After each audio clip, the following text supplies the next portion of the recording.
Hello again. Um, Here on episode 2, we're going to be covering how to play um, the high health Tychus, high survivability Tychus. Sometimes we like to call him football Tychus. This is a style of play that involves basically having a massive health bar and a lot of close range AoE in order to basically walk into all threats and not worry about them.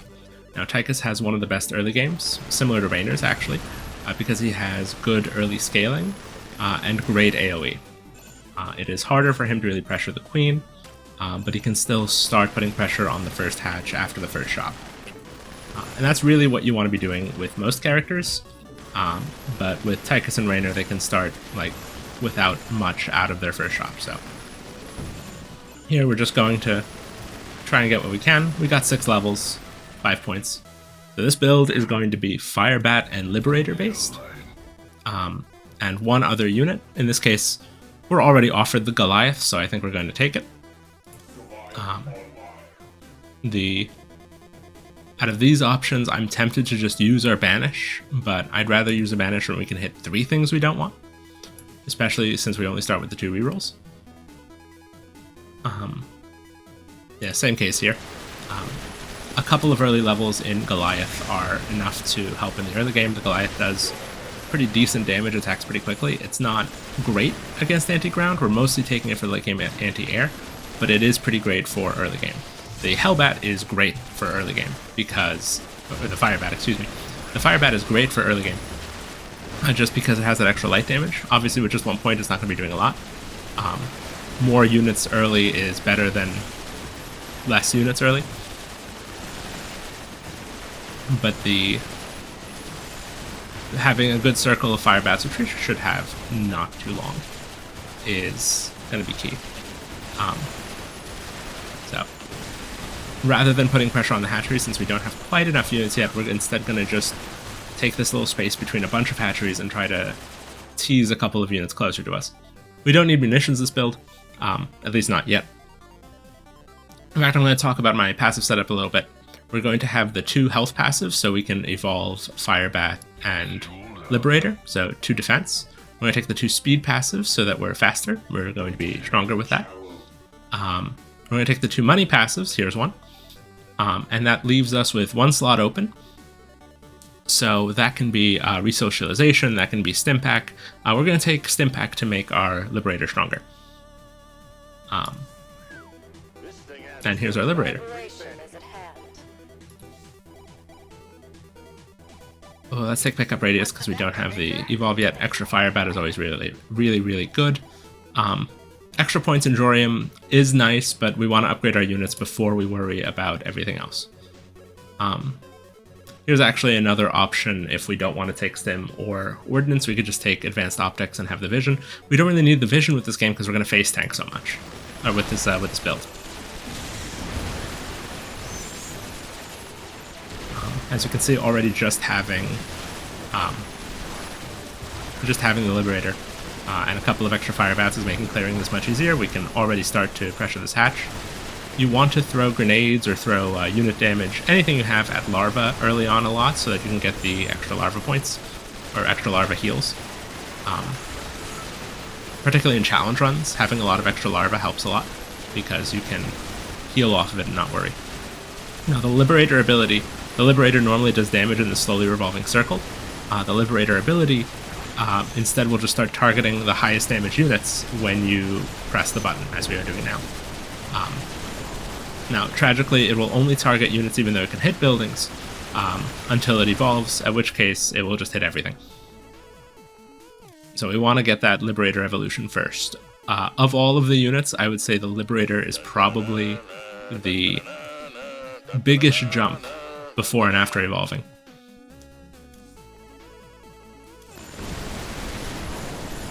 So, one of the things I want to talk about a little more for this build is the Firebat as well. The Firebat is at a circle just wide enough to really keep us safe, but it's also, in its evolved state, going to be doing percentage damage. Its actual flat damage right now isn't really important. Late game, it's going to be grinding out about 60% enemy max health per second. So a lot of major threats, the obelisks, the big hybrid, they're going to just burn, and we're not going to be worried about them at all. Little fun trick with Tychus's grenade here, we could just pull those over there. Now, that wasn't quite good enough to actually really punch a hole there, but the Liberator's actually going to kill quite a few of these. We have enough health to play with right now that even though we don't have defensive passives, we'll be okay. But right now, we actually do want to try to get the Liberator shield just because we have a fully maxed Liberator. So I'm actually going to reroll to try to get it. There it is.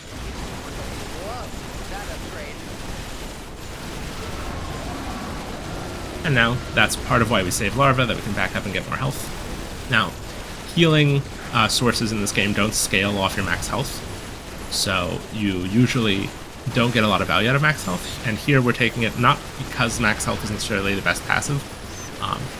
By its neutral effect, it's probably the worst, but it's because it upgrades the Liberator, and the Liberator is the unit that benefits the most from evolving. So right now we're trying to break through this hatchery in order to get that evolution, and here we are. And now we can just walk towards this layer with impunity.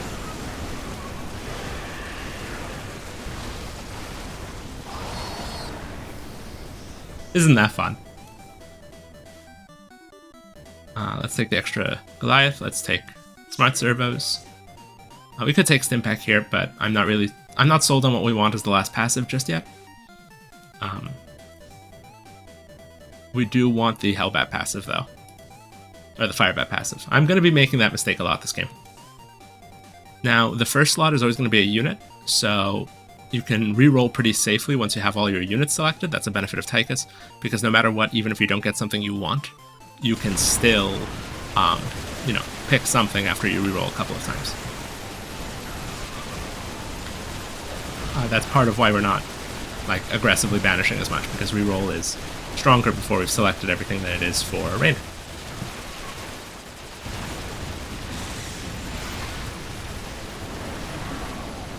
Now, the attack speed for Tychus increases by a lot when you use his running gun, so even though it's a decent dodging tool, it's also really, really strong against handling waves of light units because of his AoE attack.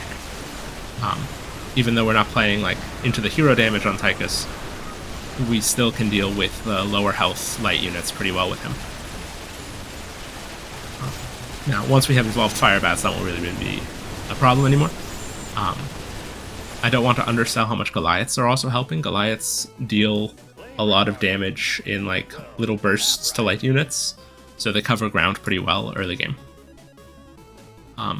Smart Servos is the most point efficient passive in the game, so if you have it, you pretty much want to level it up early just because it gives you both movement speed and attack speed as if it were levels of Stim and Ordnance, or Stim and the Stim and Afterburners. So now we're actually going to be able to show off that South strategy a little bit. And just move command around him, and there he goes.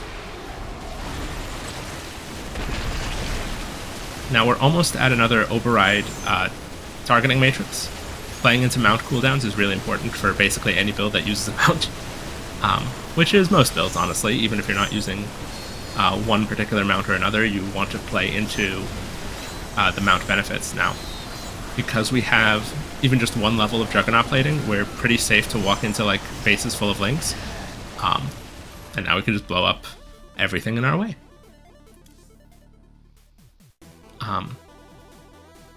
So I'm thinking here, do we want more Liberator levels? I think we actually want Jorium, because just having them evolved, we'd rather say, hey, we're strong enough, let's get more money. I'm tempted to get the actual resocialization, even though we're still getting it late, for the Firebats and Marauders, because I think the Liberator is covering ground damage so well. I don't know if Stim will help it. But Stim also helps Firebats because they hit more often and deal a lot of percentage damage. And Torrent, this is part of the decision-making process. and it might just come up to how I'm feeling at the next level. Note that because we have fewer units, we're finished with our build a lot sooner than Raynor is. That's another big advantage to playing with fewer units. So you not only have more units, but because you have more passives, they're stronger.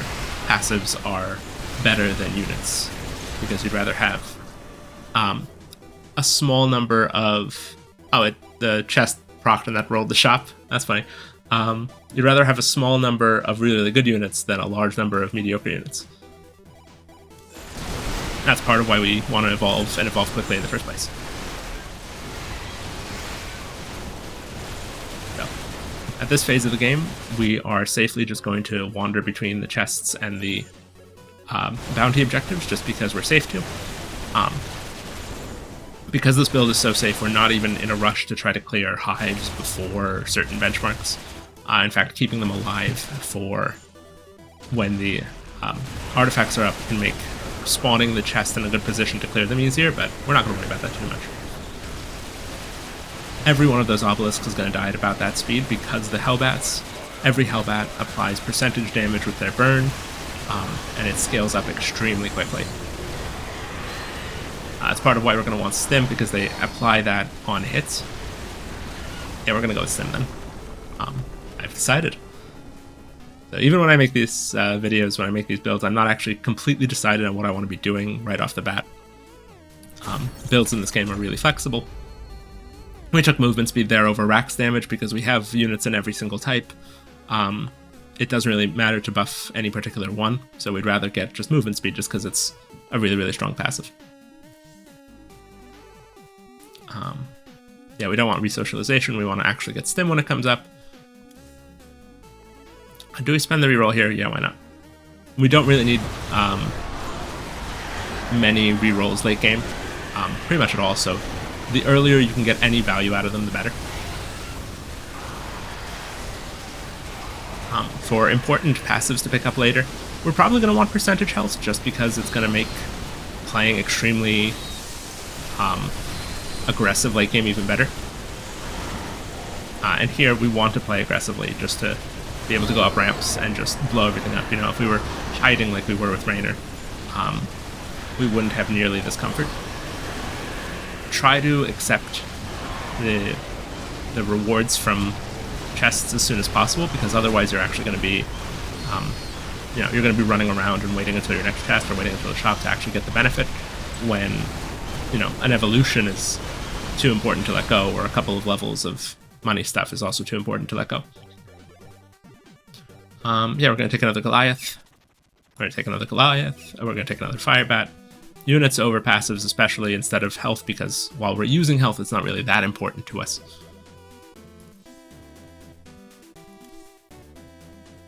And our units are done. So we're just going to keep leveling up. It really doesn't want to give me Stim back. Stim is upset that I didn't take it earlier, I guess. That's fine. Yeah, so as you can see with my choices here, I'd rather have nothing than take something before I want it, right? Or take something that I don't want. And that's a lot of how you can design your builds more actively than you might otherwise think you could. Readying with points to spare, and yeah, sorry if I sound a little gravelly. I've been under the weather the last couple of days, but I'm okay.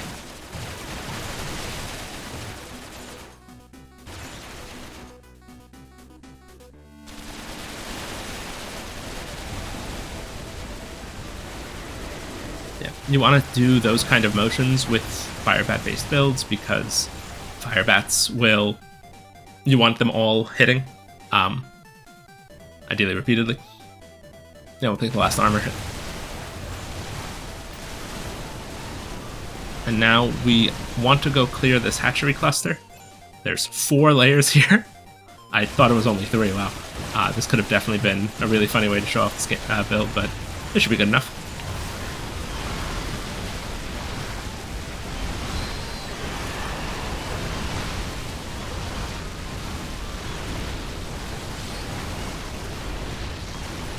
I want to pop a grenade there just to kill that larva sooner. I want to avoid running through the money, so some still is there when we come back here. And yeah, even this late into our progression, we're still getting huge points.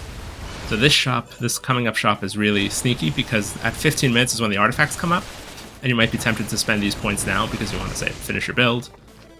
We are going to spend one on stim, but we're not actually going to do anything with it because we want to have these for the artifacts. So just look out for the T-15 up there if you're trying to save points for caches, or points for the artifacts.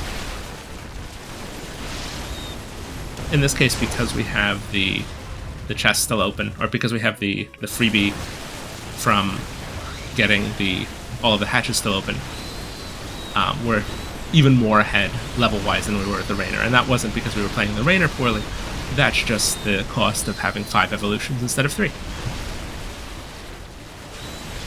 That's why we don't have to worry as much with low unit styles about saving as many points, because we're going to be able to get them all anyway.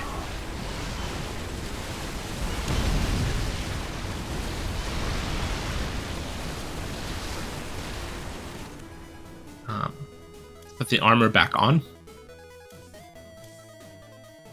And I think we can even afford to just take this and take the black market. So yeah, we're going to take health regen with this build. Health regen scales immensely well with armor because, you know, armor reduces the damage you take by the amount of armor you have. So, you know, if you're taking an 11 damage attack, with 10 armor, you're only taking 1 damage. If you're healing that 1 health back, which we won't be yet, but we will be, then you're, like, really, really safe.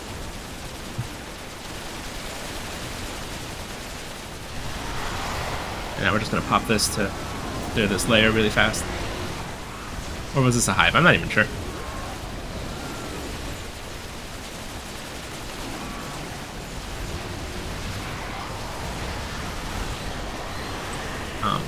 Yeah, we can play this pretty aggressively. We could have gone up and cleared this vault, but instead we're going to go down this way so we can kill this faster. Here's our freebie. This, because all of our units hit for a lot, you know, this is doing percentage damage. This is doing 195. We're not going to get a lot of value out of this. Starport increases our Liberator damage, but it's the attack speed that matters. Again, it's the same story as the Widowmine. So instead we're going to go for the cooldown for the faster movement and the and for more override. It's no big deal. You can play either way. It's stylistic. If you really want that extra damage, you can take it. I wouldn't take the flat damage because it only really affects the non-percentage damage that fire bats deal to armored targets is the really important thing there, which is like, it's not really something we care about that much. We forgot money down here, but money never despawns, so we're not going to worry about grabbing it. We're just going to, I think, almost one-shot this, actually. No, but kill pretty quickly. Unlike in the campaign, or unlike in multiplayer, the Liberator will continuously fire both ground and air at the same time. Its air attack is nothing, it's not really that important, but it's there, so you know, don't worry if you see it firing air. Is this the, yeah, this is the movement speed one. So because we're low on points now, I'm actually just gonna ready. I really want to clear off the movement speed debuff as fast as possible. I can't express enough how important movement speed is. You know, it's movement speed is survivability, it's money, it's damage, it's keeping up with objectives. And there's a tool we're going to have that's going to not replace movement speed, but it's going to complement movement speed extremely well. So yeah, even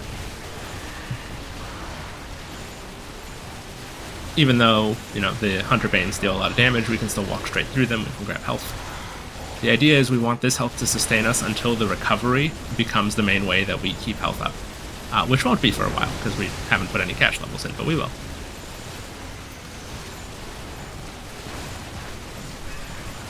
Now we kind of have the free time to go and get the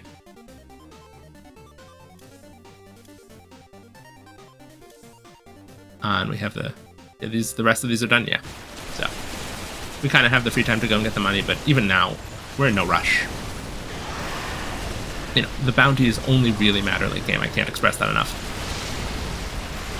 So we'd rather just be sitting here and getting the real money, which matters all of the time. The Zagara, the hero Zagara, I like to think of as a wake-up call. If your build isn't like clean and you're not ready to go, if you still have objectives to do on the map, and you see the hero Zagara, you should be a little afraid for yourself.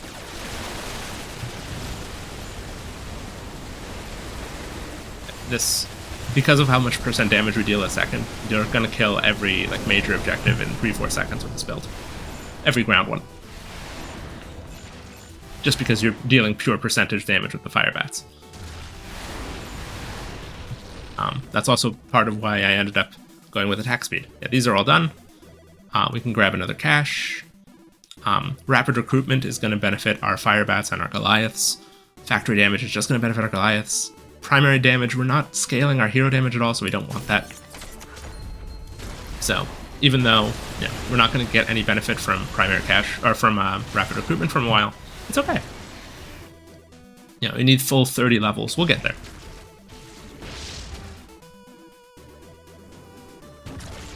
The dash is a useful survival tool, but right now we're not in much risk of dying, so we just want to use it on cooldown to get around the map.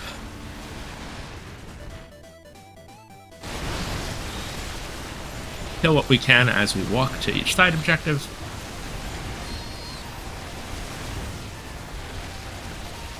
We want to clear about an objective a minute, or a bounty a minute. So we're going to try and get another $14, essentially. And if we get more than that before we get to the Amon phase, even better. We need 25 for our next shop, so we're basically guaranteeing at least one more bounty.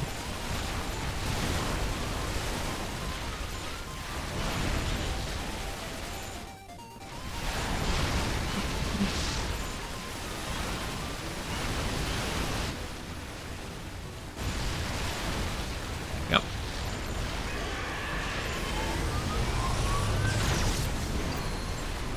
We want to stay out of the range of the big ground circle, any of the circles really. Goliaths do a really good job against single target anti-air. So the only real anti-air phases where you have any discomfort with is kind of right now. This thing we're going to just pop our ability to kill it, so we don't have to worry about kiting with the Liberator.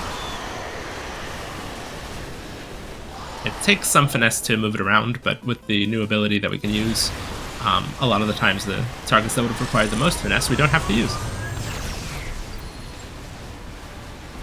In general, you want to make sure you kill hero units like, especially this Liberator, this Goliath. No, this Leviathan. Thank you. Forgot my words.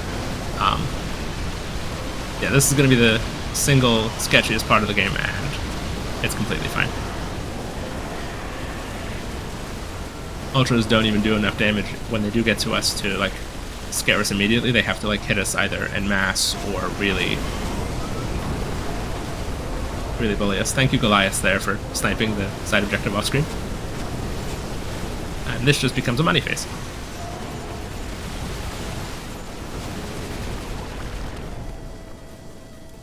Steadily, we're at 20. We want to get to 30 to get that extra fire bat and that extra Goliath.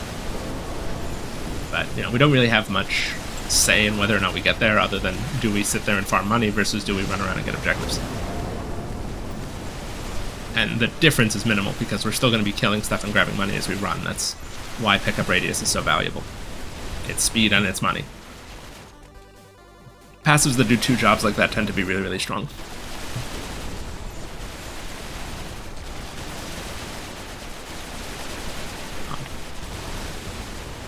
The sheer amount of damage that we're doing to Brutalisks as we're passing them, like we're one-shotting groups of Brutalisks, is why I don't think damage for Liberators is too important. The only thing that Liberators don't really kill are stuff that the Fire Bats are going to kill on their own, with percent damage. The Zagara phase. Zagara ends up bringing a lot of units we didn't kill over to us. Turning off the circle and just letting the Liberator fire is a great way to deal with the Zagara phase. Sagara also tends to bring a lot of small units to us, which, as you can see, we don't really care about because of our armor. And that's a big reason why armor is a more useful survival stat than the max health is, because the armor negates the effectiveness of certain units. It lets us do things that other builds can't. And that's why, even though I really would only take it if it was either a challenge run where I had to survive by any means necessary by Kerrigan, or if it was to benefit the fire bats, I still think that the armor itself has more ways to play with it than the health does. Yeah, it's, you know, a kind of thing you keep note of, like, what does the health actually enable? Not much. What does the armor enable? It enables you to not be at all afraid of lings and even, like, getting teased by Tarasques.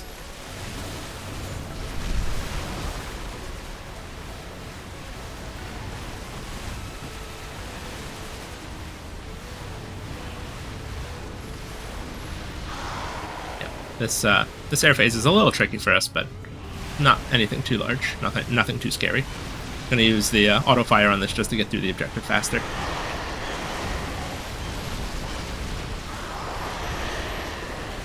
Air phases in general are going to be a little trickier for this build, but Goliaths do well enough. Once we have attack speed for them, if we get attack speed, we're going to be pretty happy. Once we have more of them, which I think we already have one more, that we do, they're going to be able to do coverage even better. But right now we're just going to run between heal points. We have 48 seconds left. I think we can get one more side objective. Definitely don't think we were keeping up with the full 7 that we could have gotten in this time, but that's okay.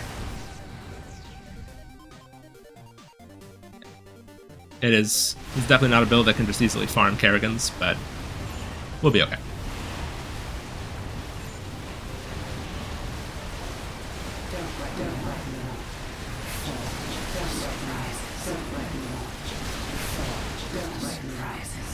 I want to be that kind of like pathing where we like sneak through a couple of units in order to be on the other side of the Liberator's attacks, and then we path through and do the other way. We want to save the cooldown here just because, you know, 96 seconds, that's quite a bit of time. We don't want to lose out on potentially being able to use it during the aim on phase. And using dash to just get more circle time on stuff, that's like good practice with the Liberator. And then we just fire it here. Good practice be damned. The Liberator will always target the highest damage target within its radius or available at all. It doesn't prioritize buildings and it's pre-evolved, but it will after evolution, which is nice, which is actually kind of how you want it to do, but you can't really leverage that for you know, killing a hatchery super quickly early game. This is going to be a little bit of a toughie. These, like, killing these ramped obelisks is always a bit of a tricky situation, especially if you don't have, like, marauders to slow these, or you don't have, like, tanks to kill these from far away. But we're fine. We're fine. We're coasting. We're cruising.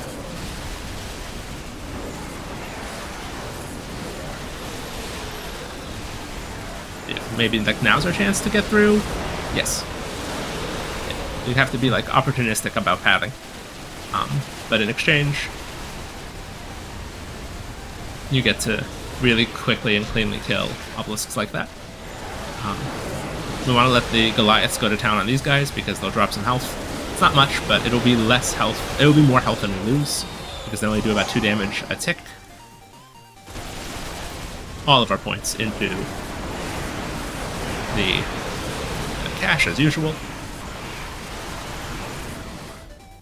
We're starting to reach the point where we have enough to like really lean on this healing. Like 1 healing a second doesn't sound like a lot, but we only have 500 health, and a lot of seconds pass, and every level now we're going to be, or every shop we're going to be massively increasing our total cache level. Run in circles so that fire bats keep firing around it. Money Liberator shots.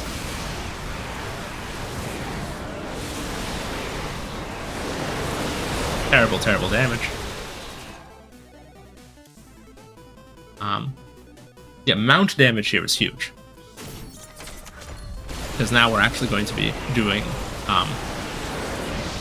well, we have Ordnance, so we're going to be doing like a little more than double damage of what we were doing before with our Liberator damage, so we're going to be clearing these hybrid a lot faster. So I still think attack speed would be more relevant for us, but the mount damage here was definitely better than starport damage, which would have been half of that. I'm not sure why it's not firing ground right now. I think something's bugged. That's okay.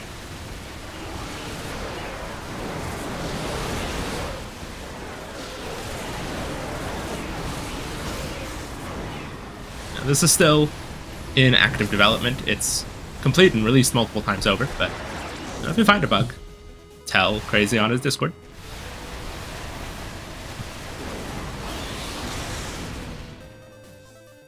More points.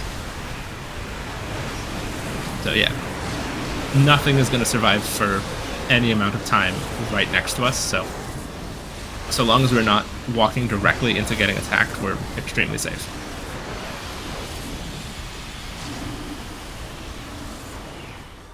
Those units, once they lock onto us, they will hit us, but if you run away from them while your units are shooting them, you get a chance to, like they'll get the chance to kill them. For the most part, I'm tempted to just run away from them with this build, just because they deal a large amount of burst damage and we want to stay safe.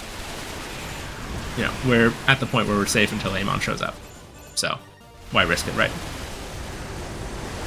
And Fire Bats, of course, great against single targets.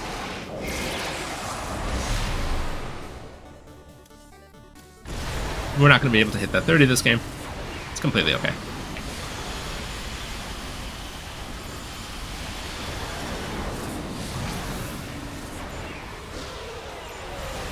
And there we go, we caught all of the guys that were chasing us.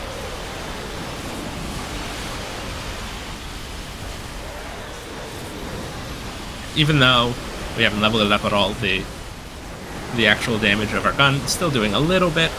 It's mostly the Goliaths and the Liberator incidentals that are helping us with these guys.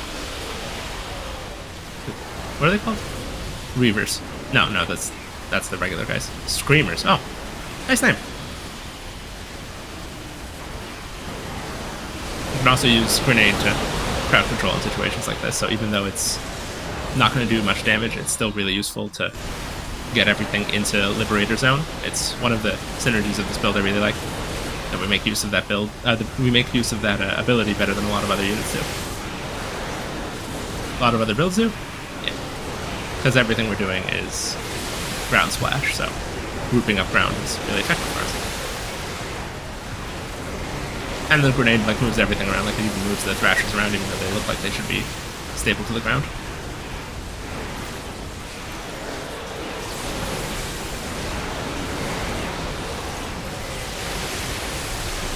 We can just run around them for a second, or around 3 seconds. Fire Bats will kill them. That's how you generally want to think of it. Once you have a good circle of Fire Bats, 3 seconds and anything is dead. We were 1 bounty late, and because of that, we're not going to get our last black market cash. Oh well.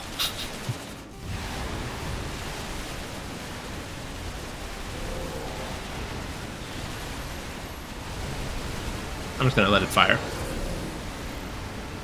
Getting close to Amon isn't worth it. Yes, we can kill him pretty quickly, but he deals a lot of damage, even through our armor, even through our health. It's not worth it when we can just fight him safely. But if he gets really close to us, we have that as a backup plan. So, this build is even safer than the Raynor build in the different way that we have a lot of health to work with, and we have a lot of ways to use terrain this way to poke and prod and do extra damage. But if we get caught out, we survive a lot longer than Raynor would have.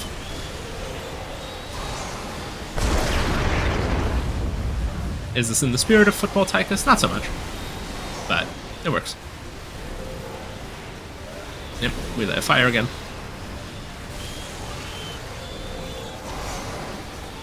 actually losing track of how many health bars we threw. And do a little bit of fire damage on him just to burst through his percentage a little bit. Or not his percentage, burst through his max health a little bit.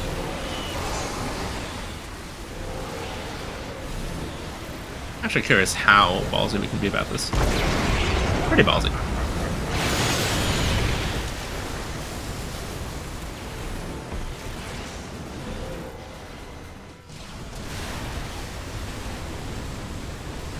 There's still a lot to learn. Notably, the fire bat damage continues going even as he gets invincible into the next phase, so a lot of his health just gets burned through. Even though he's invincible.